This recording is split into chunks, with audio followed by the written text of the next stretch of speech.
Okay, so I watched this movie that y'all are too scared to talk about.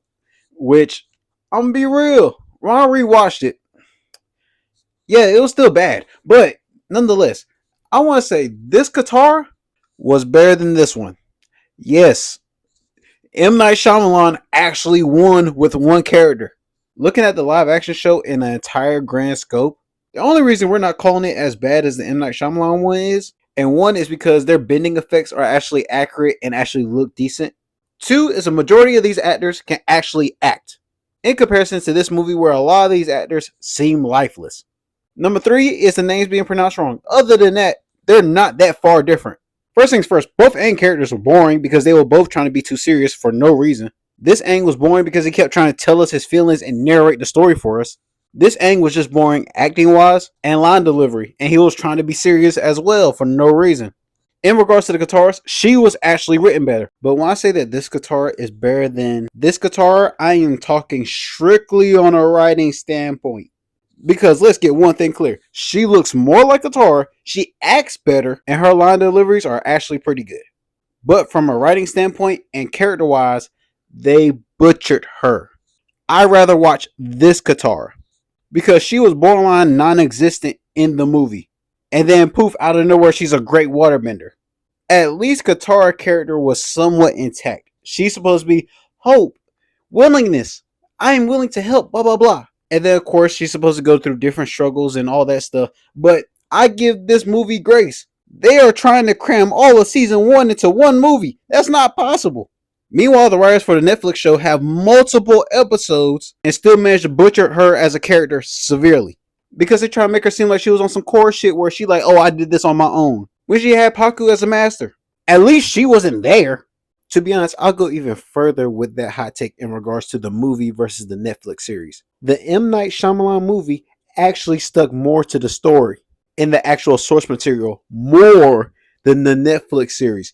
Like, really think about how insane that is. The M. Night Shyamalan movie where they say Ong or they say Soka, they stuck more to the source material than the Netflix adaptation. Really think about how really crazy that is. The main thing is that M. Night Shyamalan shuffled some events around. They literally just shuffled some events around, but the events are still the events that are pretty close to the source material. It just had bad special effects and acting. And I already told y'all, I have the DVD collections of both of these. And I do watch them multiple times. Like, in my opinion, I think they did Katara's character dirty in both instances, but at least in the other one, we barely saw her, so they couldn't mess her up as bad. Like, this Katara do have a better look and is a better actress, but they simply wrote her better. Not by much, surprisingly. To be honest, the main three ingredients that were wrong in the Netflix adaptation are way bigger issues than the three things that were wrong in the movie. In the movie, they just had terrible acting, terrible effects, and the scenes were in the wrong order. For the most part, they were pretty dang close on with the source material.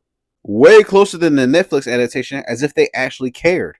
The three things that ruined the Netflix adaptation: they got the plot wrong. At least the movie had the scenes close to the source material, so it kind of makes sense. But the Netflix adaptation purposely changed scenes which you shouldn't do for a reason. Number two is they purposely changed the characters' personalities and purpose, which is something that is a big problem. And number three, they have more runtime than the movie, so there's no excuses for when they cut stuff out or when they butcher scenes or cut out character development. The movie's only an hour and 43 minutes. Of course, they're going to shuffle some things around. They have no choice. Netflix had episodes, so just on how bad they messed up the plot and also Katara as a character needs to be studied. Because the scene where Katara is supposed to motivate the Earthbenders along with Haru and his father. In the movie, they try to fit that scene in, but the thing that they messed up was they had Aang motivate the people, which, okay, like, sure, that's wrong, but that's like a slight change. It's not a major event being changed. And they just took away Katara's moment. In the Netflix adaptation, they all magically end up in the spirit world. Her, Sokka, and Aang. And somehow they meet Wan Shi Tong in the wilderness. Not in the library, which doesn't make sense. And on top of that, when she fought Zuko, she claimed that she was her own master.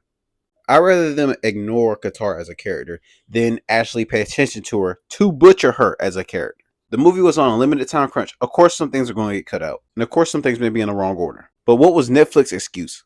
They got better special effects and acting. That's pretty much it. Hello? Zuko here.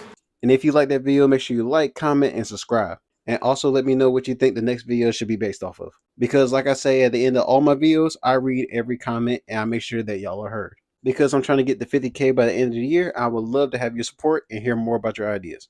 I hope you're able to apply these words in your everyday life. And Lily, thanks for watching. Oh, and a reminder, drink water. Perfection and power are overrated. I think you are very wise to choose happiness and love.